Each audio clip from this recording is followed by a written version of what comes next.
Something is happening, and it has employers nervous. Since the onset of the pandemic and the beginning of the Great Resignation, with millions of people leaving the workforce, and then the shift in the workforce dynamic, where there are 2 job openings for every person looking for a job today, add to that the newest wave of the Great Resignation, rage quitting. I hate this job. I hate this goddamn job, and I don't need it. Yes, it's the new version of the take this job and shove it approach to leaving an employer when you realize they're not rewarding you for the work you're doing or valuing you. Oh my God. Intentional customers and associates. I quit. You're using, when you do this rage quitting, you're using the weapon that scares employers more than anything else, wage transparency. Make a lot of money. Yeah, I do all right for myself. Yeah, people who are rage quitting are publishing on social media, sharing in their teams on their way out that they make X amount of dollars, less than someone else on their team, less than someone is producing the same or even less than they are, and they're sharing that information publicly.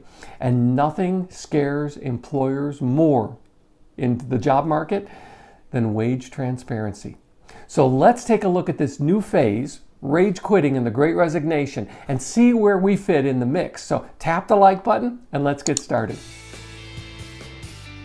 Hi, I'm James Callahan, and this is the Do-Over Show. And in my work career, 4 or 5 different careers in and out, public, private life, academia, publicly traded companies, something has happened that I have never experienced before, and you probably have never experienced before, and your boss has never experienced before, and the CEO has never experienced before. A shift in the power dynamic. Today, there are 2 openings for every person looking for a job. Now, the changes happen for a few good reasons. First of all, in the first wave of the pandemic, baby boomers who had amassed the greatest amount of generational wealth in the history of wealth decided, nah, I don't need to work anymore. And they left the workforce. Higher paid, experienced workers said, no, I can just retire. Their houses increased in value exponentially. They'd saved up money and they decided that they could do without working. Next thing is for younger generations, those in their 20s, 30s, and into their early 40s who are carrying that economic burden of student loan repayments. $1.8 trillion on average today, $40,000 per average student loan holder. There was a moratorium on repayments. And yes, with recent changes that everyone saw coming, those payments will kick in again. So there might be a little shift where people realize, crap, I have to repay that. And they're going to want to go back to work because there's one thing you cannot, well, there are actually 2 things you cannot default on. Can't include in bankruptcy, can't get out of ever. One is taxes that you owe to the IRS or the US government. The second is student loan debt. Why? Because it's federally backed, and the government doesn't forgive, unless they want to, doesn't forgive your debts, our debts to them. The third component of this is that in the younger workforce today, 1/3, up to 1/3 of young adults into their early 30s depend upon their parents' generation to supplement their income. Some of them up to 50% of their income. Yes, with delays in housing prices because of the high cost of housing, delays in having children or not having children at all, delays in marriage and other relationships. Yes, it's all changed where the career fits in there, but the careers themselves don't pay enough to make the same economic moves that the parents' generation did or the boomers did, which means that 1/3 of today's young adults rely on the boomers, thanks boomer, in order to supplement their income. Now, on top of all this, you add today's biggest problem, and that is inflation. Not necessarily wage inflation, real inflation of 8% plus. Whereas if you stay in your job that you're making today, keep your head down, do good work, get your 2 or 3% increase, it's no longer a cost of living match. It's instead that 2 or 3% increase means that with 8% plus of real inflation, you're making less this year with your 2% increase than you made last year doing the exact same job. Yeah, you're falling behind, not getting ahead for staying in your job. And this growing transparency with wages, not just on Indeed or other online work sites where they publish wages. Those sometimes aren't really trustworthy, but you can get a good idea in certain metropolitan areas how much you can get paid for a job. And you look at your paycheck and you say, I'm not getting paid that for my job. ZipRecruiter says I should be getting paid more. You add to that the threat, this great threat to employers transparency. Now, a lot of employers will impose an informal sort of gag rule, like we don't encourage sharing compensation information in the teams because it doesn't increase the team camaraderie. What they really mean is they want you to be quiet about it, even though it's illegal. Illegal, according to the National Labor Relations Board and the NLRA, the National Labor Relations Act, all the way back to 1935, for employers to prohibit you, anyone who works in the workplace, from disclosing how much you make. So they impose an informal gag rule. And if you would accidentally share, well, I only make this much money over the water cooler at lunch one day, and somebody that gets back to the boss, they're going to say, boy, you're not really a team player, are you? And you get informally punished. It's all illegal, but most of us don't know that. Did you know that your employer cannot prohibit you from openly talking about wages? Yeah, they can't. It's against the law. So why don't we all do it? Why don't you do it? Why don't you walk into work the next time you go in and say, hey, I make X amount of money. Put it right under your nameplate on your cubicle, or put it on your name line in your next Zoom meeting and say, yep, I'm Bob. I make $56,800 a year. See what happens. So here is the NLRA guidelines, just to give us a grasp of this, and that is an employer cannot prohibit the conversations, the discussion of wages in the workplace. The employer cannot disclose without your permission what your wage actually is. And you don't have to disclose. It's not a requirement. Even if your coworker says, hey, tell us how much you make. Even if everybody in your department says, I make this amount of money, you are not required by law to disclose what you actually make. But you're going to feel some pressure. You're going to feel some pressure from coworkers who are interested in collective bargaining. And you're going to feel pressure from your boss or from HR that wants you to keep quiet about it so that you can be a good team player. You're really stuck. Now, what are you going to do about it? This really comes down to the one thing that businesses and organizations try to control because it's the only thing they really can control. They can't control raw costs. They can't control logistics or TDL. What they can control is labor. Again, for the first time in your boss's or CEO's lifetime, when they worked their way up, when they got all their experience and finally were put in charge, they worked and lived and thrived in a world where that lack of transparency gave leverage or power to the company. And when that starts to go away, they're really nervous about it. And that's why it's such a weapon. To weaponize wage transparency is such a threat in today's tight labor market. So how are you going to leverage this transparency or even the hint of transparency in today's labor market and that shift of the power dynamic from their market to your market? Well, this is where we really do need to be careful. Unless you've already burnt the bridge that you're standing on and you're already out the door and your rage quitting has already taken place, you may be doing a benefit to others, and that may be the thing that gets you. You may get a hint of it. You may see someone hired. You may hear somebody makes more. You may go to your boss and say, I demand more. They say no. And so you decide to rage quit and advertise and post everywhere how much you make for this company, or leave a bad review on ZipRecruiter. Or Indeed. Yes, it happens. So after that happens, but you don't want to quit. You just want to make the wage you believe you should be making, that others are making.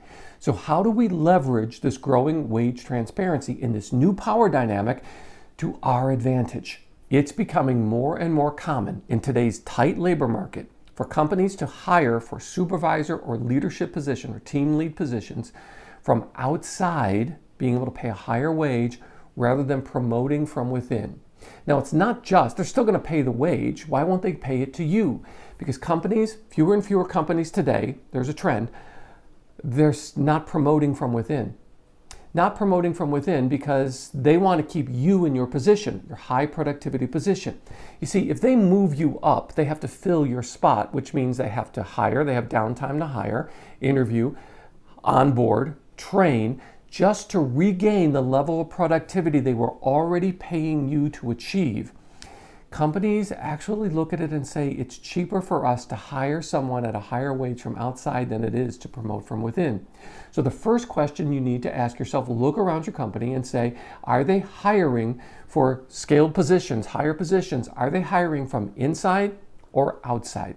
And when they hire from outside, you know that the company is managing labor costs by keeping you in your position today.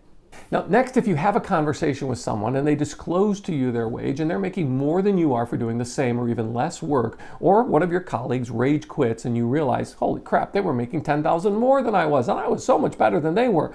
How are you supposed to use that knowledge? See, if you go to your boss and you make the ask and you say, I demand to be paid the same way that so-and-so is paid. For your coworker that happened to let it slip over lunch that they were paid X amount of dollars more than you, are you going to throw them under the bus and say, yeah, well, Bob, he's making $5,000 more than me, and he told me that, so that's where it doesn't work, because all you do is cut yourself off from the team camaraderie that actually works in collective bargaining. Instead, the alternative is to go and say, you know and I know that I'm not paid the same wage for the same work as team members. Don't get into specifics. Just put it out there vaguely. Let them sweat. And if they say, you don't know that, you say, well, the NLRA says that we can openly discuss wages. So I just want you to know that I know I don't make as much as someone else. And I want to give you a chance to make that right. We go vague because employers informally punish because of wage transparency. Even though they're not supposed to, it's against the law. If you can document it, what are you going to do? They're going to fire you. They're going to suppress your wages anyway. It is a lose-lose for you, even though the protections are there. So learn to leverage your knowledge in a way that doesn't throw a team member under the bus, doesn't put you under the same bus, and gives you a chance to do, for your boss, your employer, to do the right thing. It's at that point that you get to make a decision. Whether or not moving to another company to make more money for the same job, which is possibly the most common move in today's great resignation climate, whether that is your real option. Are you ready to do that? Are you willing to do that? Because the burden is really on you. Wages are what you agree to. And just because someone else agrees to a higher wage and the boss agrees to it doesn't mean that that's something that you have to receive. Nope. Now, in the midst of all of this, there is a public PR campaign that's been ongoing for more than a year now, and that is that the Great Resignation that everybody was advertising and quiet quitting and acting your wage, they're all just phases of spoiled teenage workers where you should just keep your head down. Don't you see all the layoffs that are going on out there? You should be lucky you have a job and just be happy. Show up, do your work, keep your head down, and be thankful for the money you get, doggone it. Hey, by the way, I've done a video on not only how to prepare, but how to survive a layoff as they become more and more commonplace in today's culture. And you can check out that video here. In a recent survey by PricewaterhouseCoopers of their global market, they interviewed over 50,000 workers in 46 different countries, and they came up with a different conclusion than what media and economists and your bosses are telling us in the US today. PricewaterhouseCoopers in that survey said that 26% of today's workforce that they survey expects to quit and have a new job in the next 12 months. That means that the Great Resignation might actually become the new normal. And that frightens your boss. That frightens employers. That frightens people at the Federal Reserve who see that that job market is tightening and it won't loosen at all with unemployment at historically low levels. Yeah. They're afraid. One last thing to consider. Are you paid for the work you will do, or are you paid for the work you have done? You see, most of us look at the work we do and we say, oh, I produce so much, I've earned the company this much, I've added value in this way, but the company's already paid you for that. So if you go to your boss and say, look how much I've done, you're asking your boss to pay you more for something they've already paid you to do. They don't look at wages that way. An employer doesn't look at wages as rewarding past behavior. They look at it as, what are you going to do for me next? And they look at it as your capacity or your potential.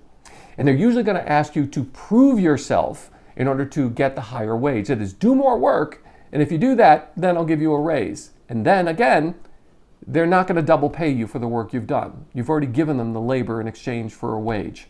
That's the power dynamic that still exists in today's workplace. So watch for that. Be careful of that. And when you pitch yourself to your boss, don't just look backwards and say, you owe me. They've already paid you. That's the way they think of it. Instead, look at it and say, I want to keep doing this work, and my work is more valuable to you than you're paying me today. That's the pitch to use. Oh, and one more caution. Don't be overly confident. I know, you look at it and you say, wage inflation, I've got to benefit from that, and everybody's quitting, so I should get what I got coming to me. See, employers take the long view. And I can tell you the number of employers that I've seen in today's workplace, they're patient. They've got more money to wait you out than you do to survive. And they're going to say, you know what? I'm going to hold out. I'm going to keep wage inflation low. I'm going to control labor costs because it's the only thing I can control. And they're waiting for that pendulum to swing back to their side of the power dynamic. And that's what they're hoping. That's what they're trying to make happen.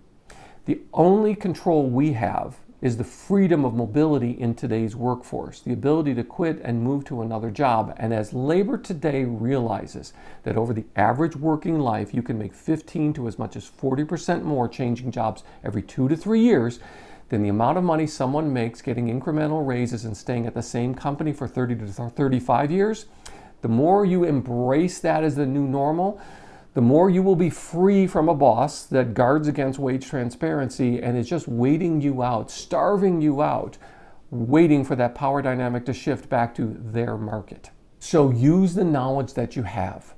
Use it vaguely. Be as transparent as you can be without throwing yourself or others under the bus. Always have another opportunity lined up because you get 2 or 3 more job offers when you're already employed than when you're unemployed looking for a job. It is always easier to find a job when you already have a job.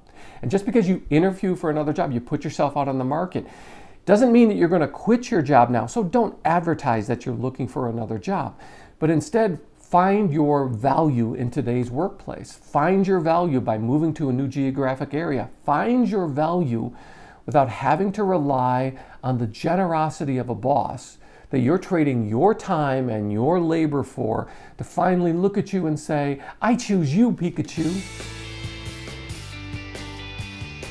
And thanks for being part of the Do-Over Show. Please, could you tap the like button because it really helps. And while you're down there, how about you subscribe and ring the notification bell so you don't miss the next episode. I'm so glad you found me and I found you. Thanks.